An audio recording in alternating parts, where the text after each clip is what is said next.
이 5대 강화의 말씀을 언제부터 나누었는가 이렇게 한번 찾아보니까요. 1월 20일부터 나왔더라고요. 그러니까 이제 한 8개월 정도 매주일 이 말씀을 나눴죠. 근데 첫 번째 산상수훈의 말씀 5장에서 7장에 있는 말씀은 6장 7장은 제가 나누지 않았습니다. 그러니까 5장만 나눴지만은 그래도 약 8개월 가량을 지금 이 5대 강화의 말씀을 저희가 나누고 있고, 오늘은 그 마지막 말씀입니다. 이 마지막 이 말씀 가운데에 우리 살아계신 우리 주님의 은혜와 능력이 이곳 가운데 충만하기를 간절히 소원합니다. 그러면 이 5대 강화의 말씀에 주님께서 내리신 결론이 있어요. 그 결론의 말씀은 뭘까요?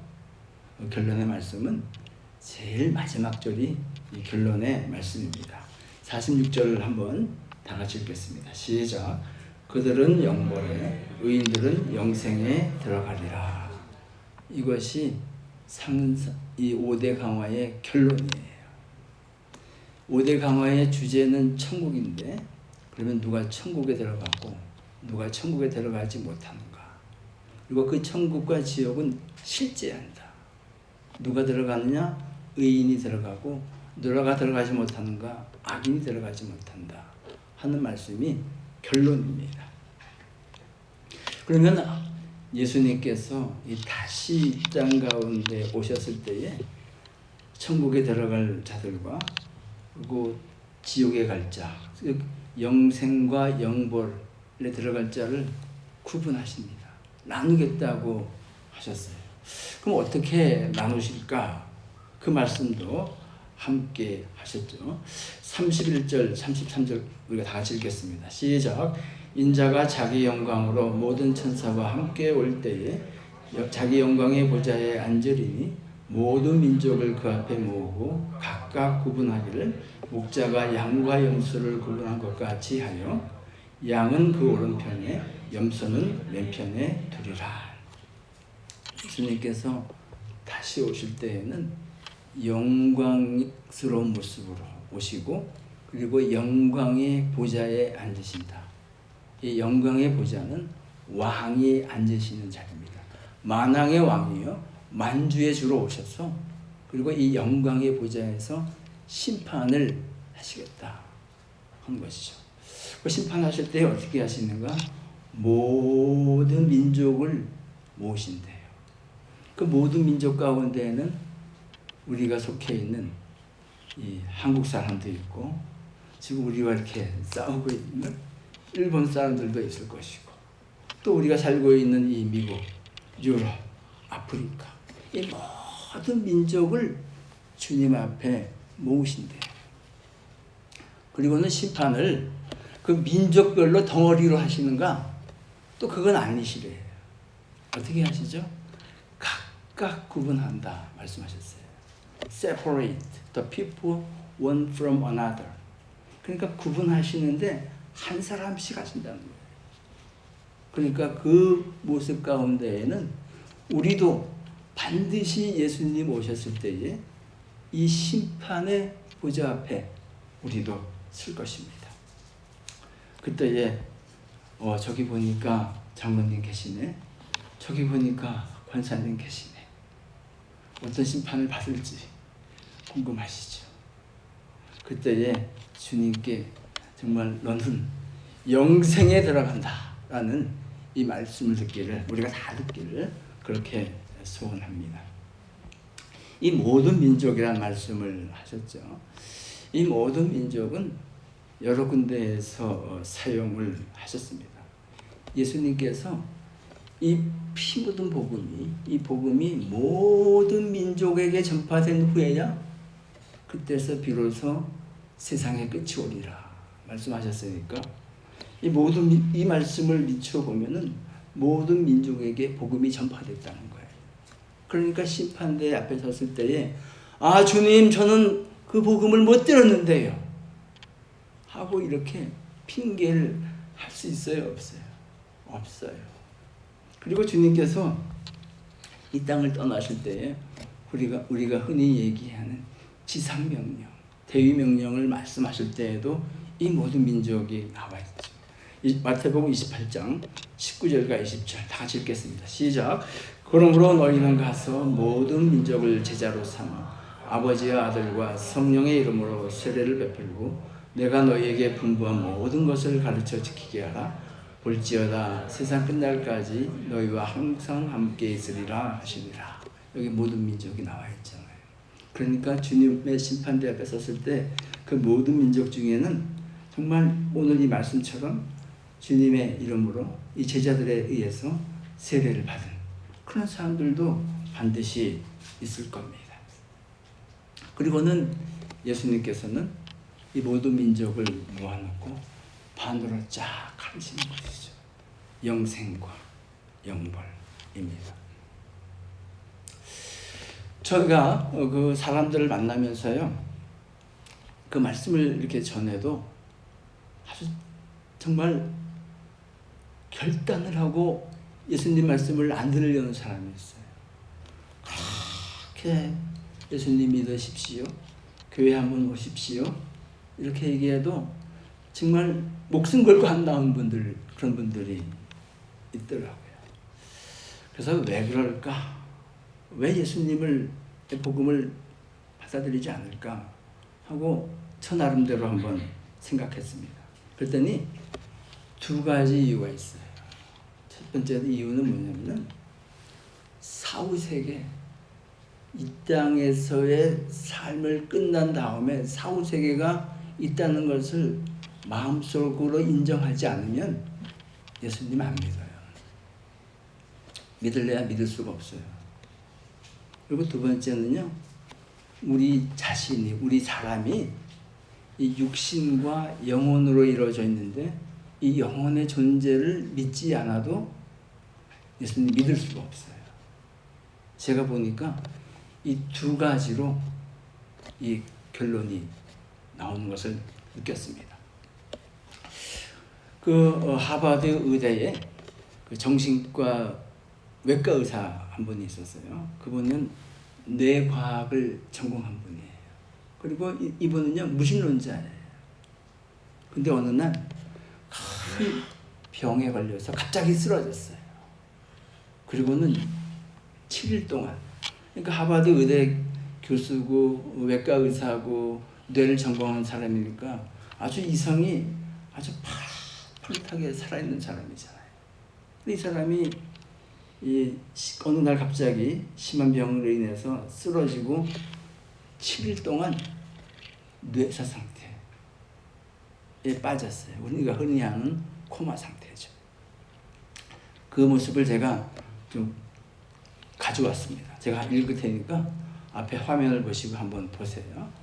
7일간 그는 황금빛의 새하얀 가는 빗줄기들, 전원 풍경, 길동무를 해주고 있는 구체 모양의 반짝이는 존재 등을 봤다. 이건 사실 저도 봤습니다. 그는 다른 임사 체험자들보다 더 확실하게 죽은 상태가 됨으로써 더 깊은 곳까지 여행했고 중심 근원에서 표현할 수 없는 사랑을 느낀 다음 눈을 떴다. 하지만 그는 말을 아낀다. 내 남은 평생 동안 노력한다 해도 내게 다가온 이 실체를 제대로 보여주고 그것을 얼마나 아름다운지를 묘사하는 일은 불가능하다. 이 사람이 천국을 봤는데 이걸 그 어떤 말로도 설명이 안 된다는 거예요. 그리고는 내가 간 그곳은 실제였다. 정말 있었다는 거예요. 우리가 살고 있는 지금 여기의 삶이 완전히 꿈처럼 느낄 정도로 그것은 리얼이었다. 우리가 보이지 않는 영적 세계를 우리는 꿈이라고 생각하는데 이 사람 본 사람은 반대로 생각하는 거예요. 우리가 살고 있는 이곳이 꿈이라고 생각할 정도로 그 천국은 실제였다는 거예요.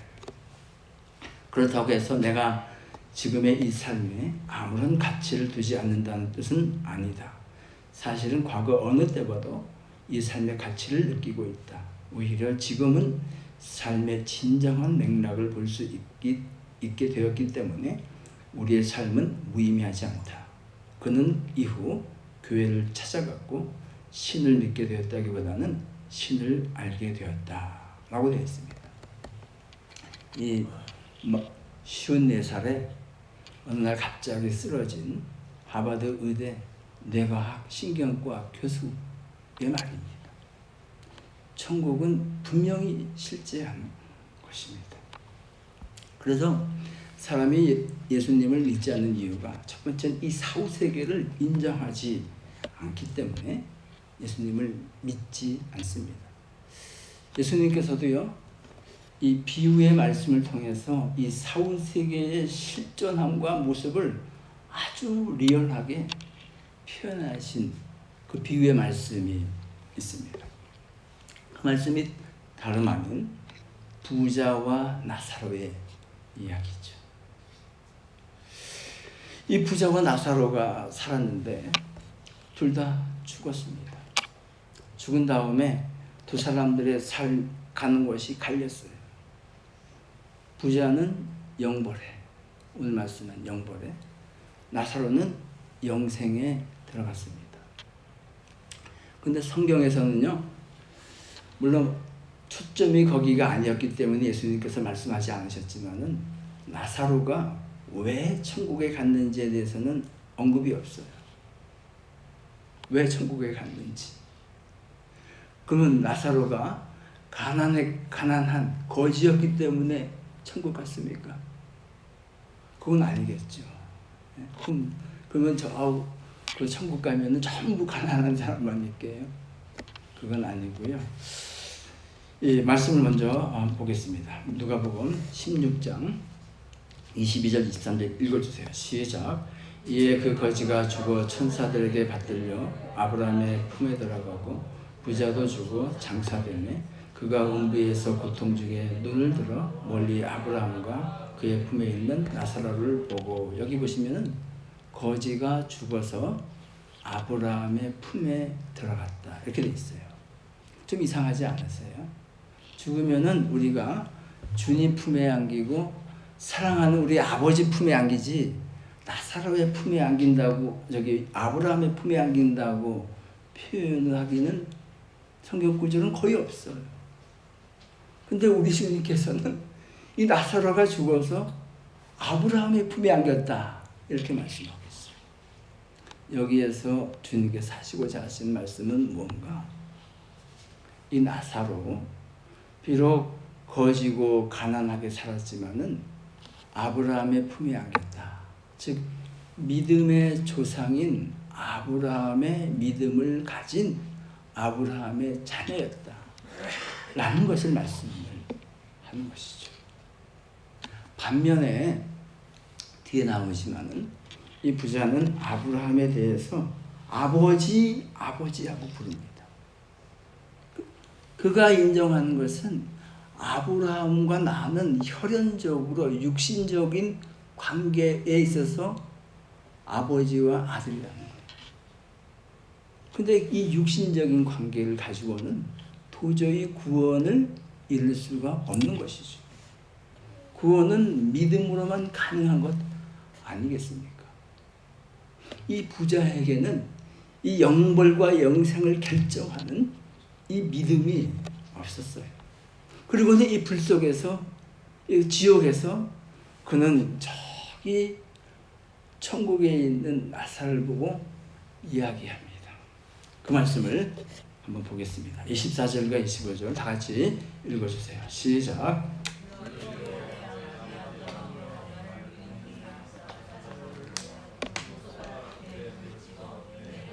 서늘하게 하소서. 내가 이 불꽃 가운데에서 괴로워하나이다.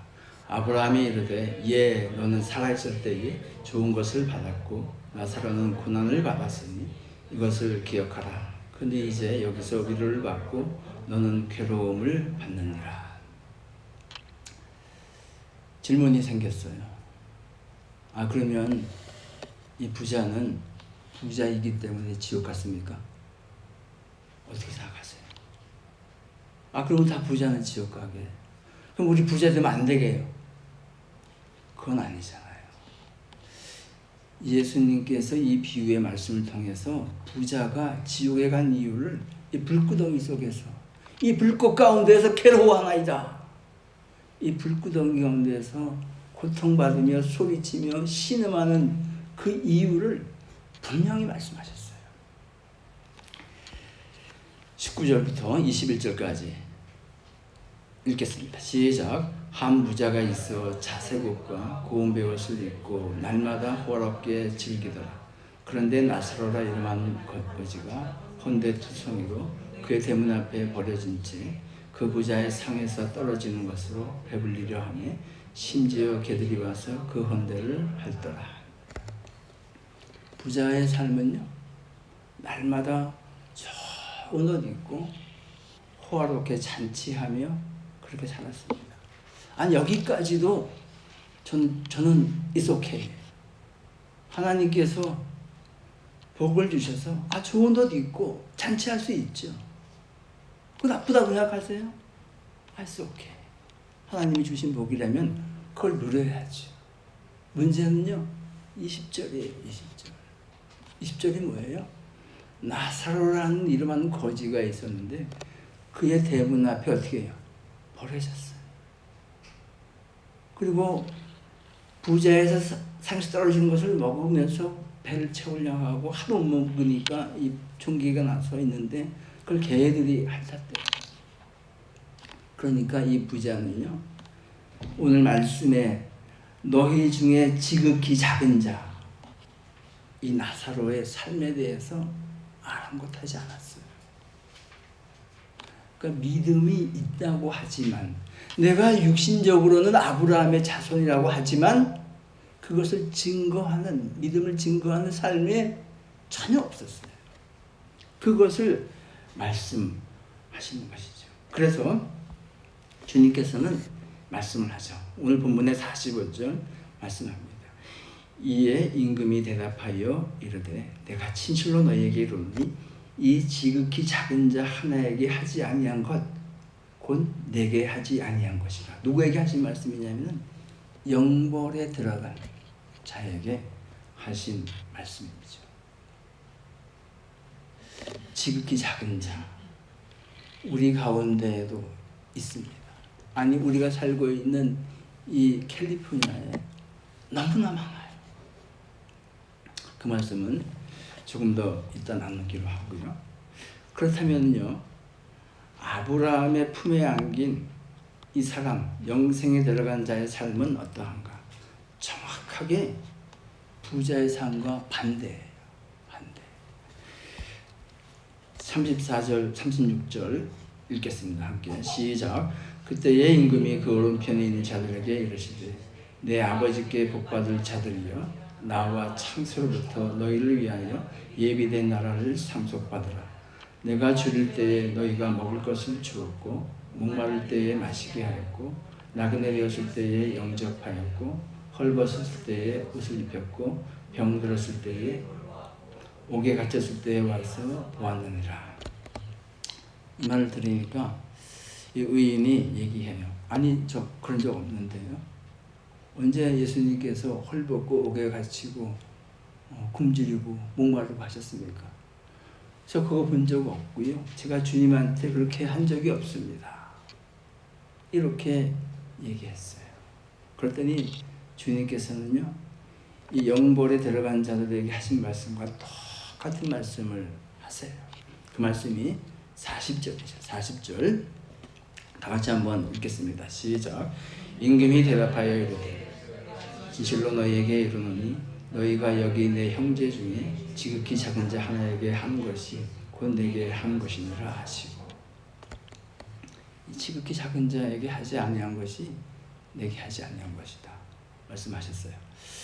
이 말씀을 조금 더 묵상해 보았습니다. 만약에요, 여러분이 지극히 작은 자라고 입장을 한번 바꿔서 생각해 보십시오. 누가 있었는데 내가 정말 배고프고 헐벗고 굶주리고 옥에 갇히고 그랬어요.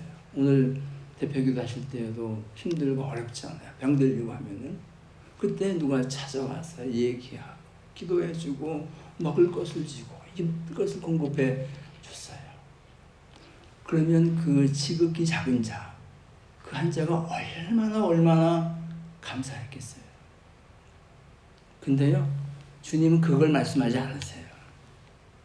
그 사람도 물론 감사했겠지만은 이 사실을 누가 알았냐 한 것이에요. 이 사실을 주님이 아셨다는 거예요.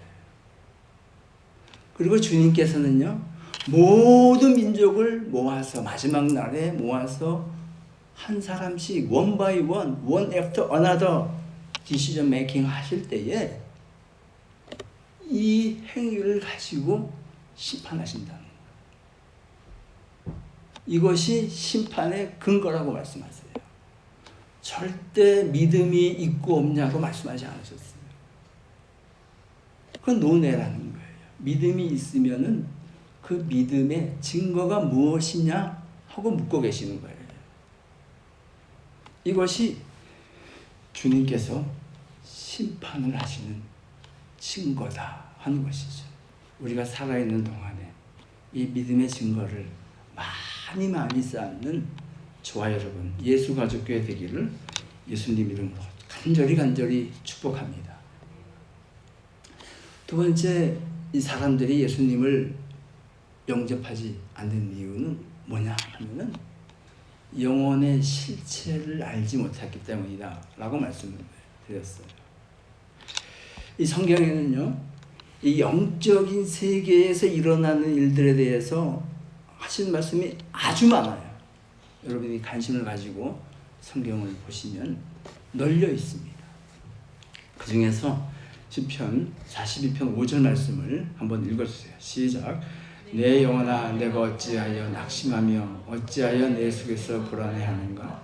너는 하나님께 소망을 두라. 그가 나타나 도우심으로 말미암아 내가 여전히 찬송하리로다.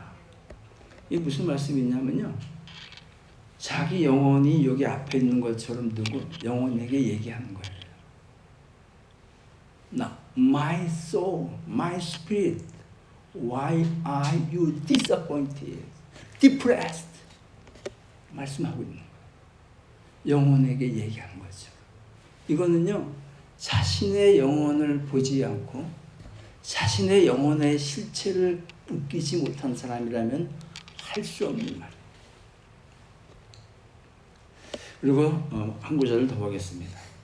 다니엘서 10장 13절에 있는 말씀 다 같이 읽어주세요. 시작. 그런데 바사 왕국의 군주가 21일 동안 나를 막았으므로 내가 거기 바사 왕국의 왕들과 함께 머물러 있더니 가장 높은 군주 중 하나인 미가엘이 와서 나를 도와주므로. 이 말씀은 굉장히 난해한 성경 구절 중에 하나입니다. 여기서 나라는 사람이 나가 나오죠. 나가 누구냐? 이 나가 이 다니엘에게 오려고 했어요. 근데 어떤 세력이 여기서는 바사 왕국의 군주라고 돼 있는데 바사 왕국의 군주가 막고 있는 거예요. 그래서 21일 동안 딜레이가 됐어요. 근데 이 막고 있을 때에 미가엘이 와서 그 세력을 없이 함으로 내가 올 수 있었다. 이런 뜻이에요. 그러면 미가엘이 누구죠? 미가엘은요, 천사장이에요. 천사장.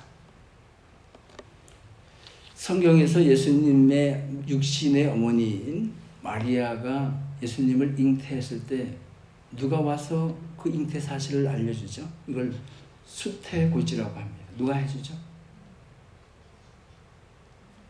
가브리엘이 해줍니다. 가브리엘도 천사장이에요. 이 다니엘서 6장부터 쭉 읽어보면은 여기서 이 나는 누구냐면은 가브리엘이에요. 가브리엘이 다니엘에게 오려고 하는데 바사 왕국의 군주, 그러니까 그 땅에 왕이 막았다는 거예요. 영적인 존재가 오는데 이 땅에 있는 왕이 막을 수 있어요? 못 막아요.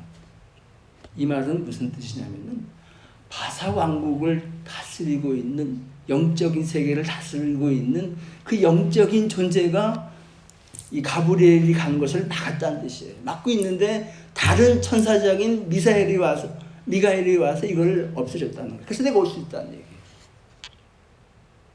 그러니까 이 영적인 세계가, 전투가 아주 리얼하게 묘사된 구절이 이 구절입니다. 그래서 이걸 좀 더 확대해서 해석을 하면요, 이런 것이 돼요. 먼저 요한계시록 2장 13절에 있는 말씀을 또 한번 읽겠습니다. 시작. 내가 어디에 사는지 내가 아노니 거기는 사탄의 권세가 있는데라. 내가 내 이름을 굳게 잡아서 내 충성된 증인 안디바가 너희 가운데 곧 사탄이 사는 곳에서 죽임을 당할 때에도 나를 믿는 믿음을 저버리지 아니하였도다. 이건 어느 교회가 하신 말씀이냐면 버가모 교회에게 하신 말씀이에요. 이 버가모 교회가 어디 놓여 있는가? 사탄의 권자 가운데 놓여 있다는 거예요. 영적으로. 동일하게요, 저는 이 산타클라리타와 어느 지역에도 그쪽을 지배하고 있는 영적인 세력이 있어요. 그리고 치열하게 영적인 전투를 하고 있는 거예요. 좀 더 이 말씀을 알기 쉽게 설명을 하면은,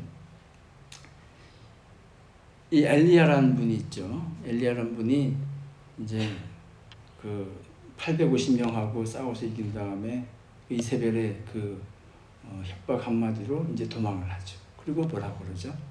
다 죽고 나만 남았습니다. 그럴 때 하나님께서 뭐라고 대답하세요? 야, 그게 아니야. 바알에게 무릎 꿇지 않는 7,000명을 내가 남겨두었다 말씀하세요. 눈으로는 모르는 거예요. 육신적인 눈으로는. 근데 영적인 눈으로는 아는 거예요. 그래서 마찬가지로 저는 우리 이 산타클라리타 가운데에도 이 성도들의 가장 큰 책임과 의무는 뭔지 아세요? 하나님의 거룩한 영적인 존재로 이 땅 가운데 먼저 존재하는 거예요. 일은 두 번째예요. 그래서 이 영적인 세계를 지배하는 거예요. 그래서 이 산타클라리타에 있는 교회가 먼저 이 영적 전투의 최첨병이 돼야 됩니다. 그리고 이 영적 전투에 당당히 이 예수가족교회에서 그 이름을 올려놔야 됩니다. 믿으시면 아멘 하십시오. 이것이 우리 주님께서 우리가 비록 미약하지만 17년 동안 이곳에서 우리를 지켜주신 이유예요. 절대 여러분의 자식이 잘 되고 여러분의 비즈니스가 잘 되고 건강하고 이를 위해서 교회를 존속시키지 않으세요. 그렇다면요, 저는 거짓말하는 목사예요. 나사로를 보세요. 나사로를. 어떻게 그가 존재했는가. 개가 와서 헌대를 할지라도 그는 부자의 그 문 앞에서 버려진 채 수치를 당하는 가운데에서도 존재한 거예요. 이것이 주님께서 주님의 성도를 이 땅 가운데, 그것도 로컬 처치로 부르신 첫 번째 이유예요. 이것이 분명해지기를 예수님 이름으로 축복합니다. 이 영적인 세계에 대해서 눈이 띄어지지 못하면요, 뭐만 보고 살아가냐면은 이 땅 것만 보고 살게 돼 있어요. 영적인 것에 대해서는 관심을 갖지 못하게 돼 있어요. 주님께서는 이것에 대해서도 누가복음 12장의 비유의 말씀을 통해서 말씀하셨죠.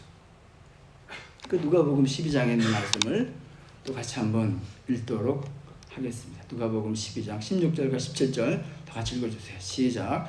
또 비유로 그들에게 말하여 이르시되 한 부자가 그 밭에 소출이 풍성하며 심중에 생각하여 이르되 내가 곡식 쌓아둘 것이 없으니 어찌할까 하고, 비즈니스가 너무 잘 되는 거예요. 돈이 막 가만히로 쓸어 담는 거예요. 통장을 더 만들어야겠어요. 여러분이 이 상태면은 뭐 하시겠습니까? 하나님께서 복을 주셔서 정말 주체할 수 없이 돈이 들어온다. 어떻게 하시겠어요? 우리 교회 성도님들은 저는 확신합니다. 이 산타크라리타에 6,000명의 한인이 살고 있는데 꼭 건물이 중요한 건 아니라 할지라도 이를 담을 수 있는 그릇이 없잖아요. 그곳에 마감이 갈 줄로 믿습니다. 근데 이 누가복음 12장에 나오는 이 부자는 어떤 생각을 했을까요? 18절 말씀 12장 18절 말씀 제가 읽을게요. 또 이르되 내가 이렇게 하리라.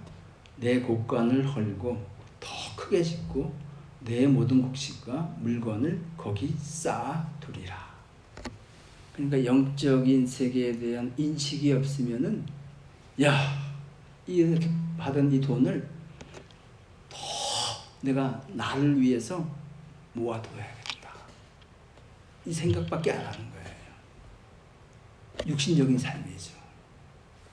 그랬더니요, 하나님께서 말씀하십니다. 누가복음 12장 20절 21절 다 같이 읽어주세요. 시작.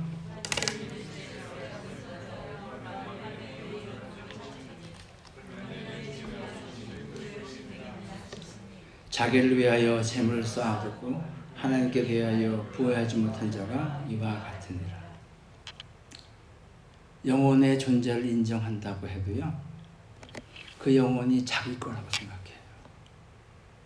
우리 영혼의 주인은요, 하나님이십니다. 믿으시면 아멘 하세요.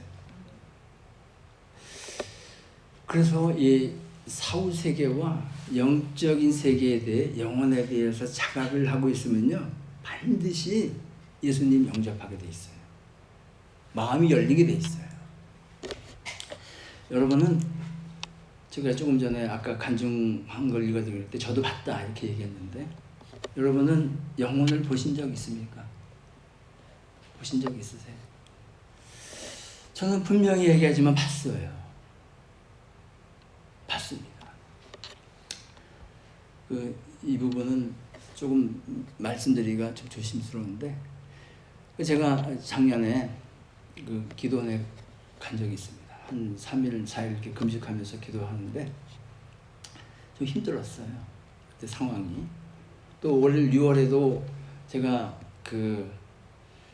어디 간다고 정확하게 얘기하지 아니하고 주일날 하고 제가 빠졌죠.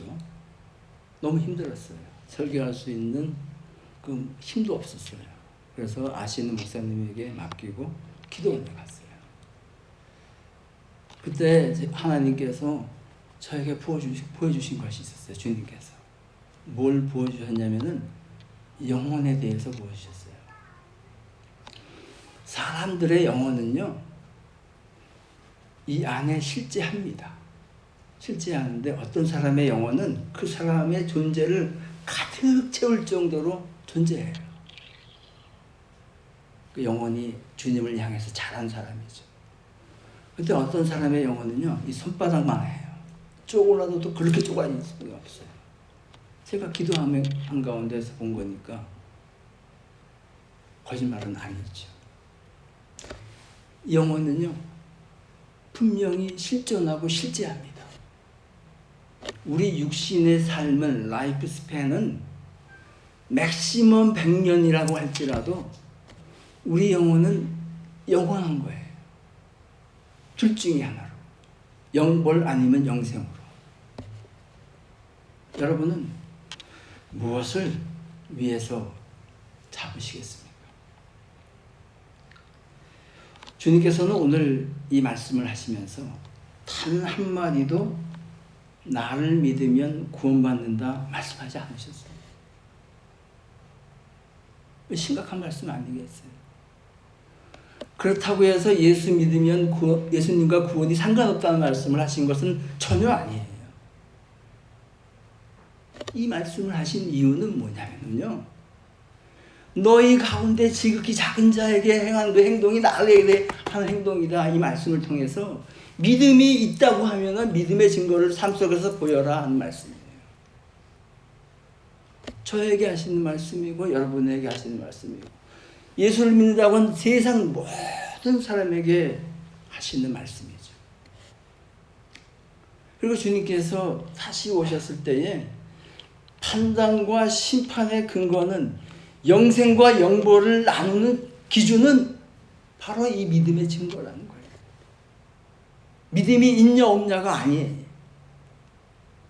이 믿음의 증거로 가장 작은 자에게 어떻게 행하느냐에 따라서 영벌과 영생으로 나누신다는 거예요. 그래서 주님은 말씀하시잖아요. 주여 주여 하고 부르는 자가 구원을 받는 것이 아니다. 또 방언을 많이 하고 예언을 한다고 해서 그것으로 구원을 말씀하지 않으세요. 하물며 저같이 강단에서 설교를 많이 했다고 너 구원받았다고 말씀하지 않으세요. 또 교회에서 어떤 직분을 받았다고 해서 그 직분을 가지고 구원을 말씀하시지도 않으세요.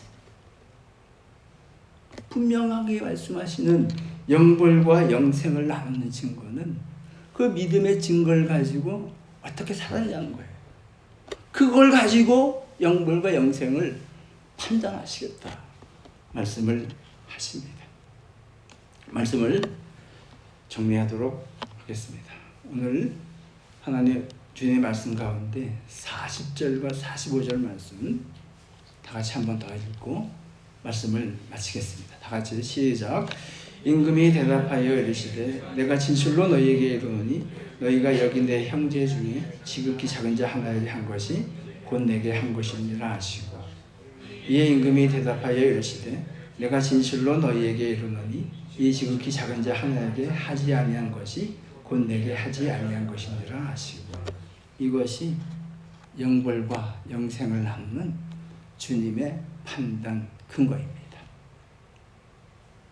우리는 모두 이 세상 살아가는 동안에 주어진 이 생활, 이 삶 가운데, 이 시간 가운데에 주님이 원하시는 이 믿음의 증거를 많이 삶 가운데 쌓아서 주님께서 다시 오실 때에 내가 창세로부터 예비한 그 나라를 상속받으라 하는 이 말씀을 다 듣기를 예수님 높으신 이름으로 간절히 축복합니다. 이 시간에 주신 말씀을 기억하시면서 한번